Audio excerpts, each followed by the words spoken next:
طارق نہر کے کنارے اداس بیٹھا لہروں کو دیکھ رہا تھا کہ اس کا ایک دوست وہاں سے گزرا۔ طارق پر نظر پڑی تو اس کی خیر خیریت پوچھی۔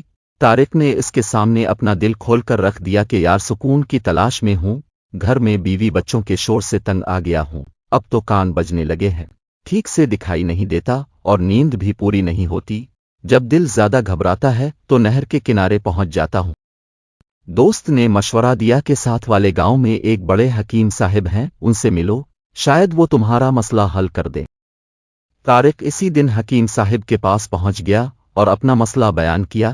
انہوں نے اس کی نبض چیک کی اور کہنے لگے کہ تمہارا علاج ہو جائے گا، مگر میں جو کہوں وہ کرنا ہوگا۔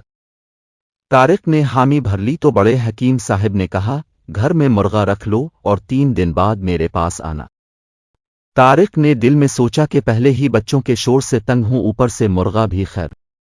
وہ گھر جاتے ہوئے کریم بخش سے مرغا خرید کر لے گیا۔ مرغا دیکھ کر بچوں کی تو عید ہو گئی، وہ اس کے ساتھ کھیلنے لگے۔ شور و غل بڑھا تو طارق کی بے سکونی بھی بڑھ گئی۔ 3 دن بعد پھر حکیم صاحب کے پاس پہنچ گیا اور سارا حال کہہ سنایا۔ اب کی بار حکیم صاحب نے کہا، ایک کتا بھی رکھ لو۔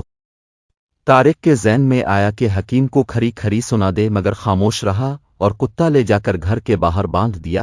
بچوں کا شور ختم ہوتا تو کتا بھونکنے لگتا، وہ چپ ہوتا تو مرغا شروع ہو جاتا۔ سخت بے سکونی کے عالم میں تیسری بار حکیم صاحب سے ملا تو حکم ہوا، ایک گدھا بھی رکھ لو۔ مرتا کیا نہ کرتا، ادھار پر گدھا خریدا اور گھر لے جا کر کھونٹے سے باندھ دیا۔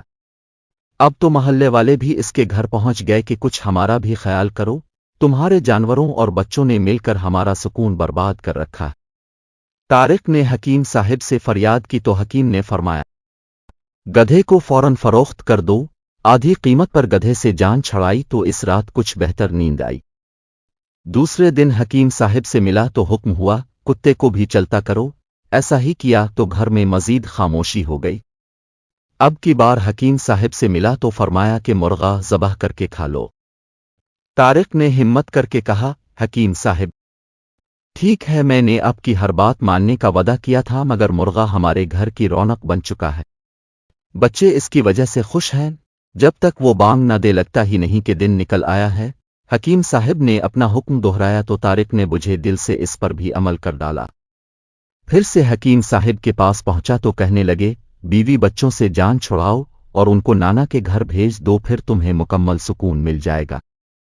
طارق رونے کے قریب ہو گیا اور کہنے لگا کہ حکیم صاحب بس اتنا کافی ہے، میرا علاج مکمل ہوا، اب مجھے سکون ہے۔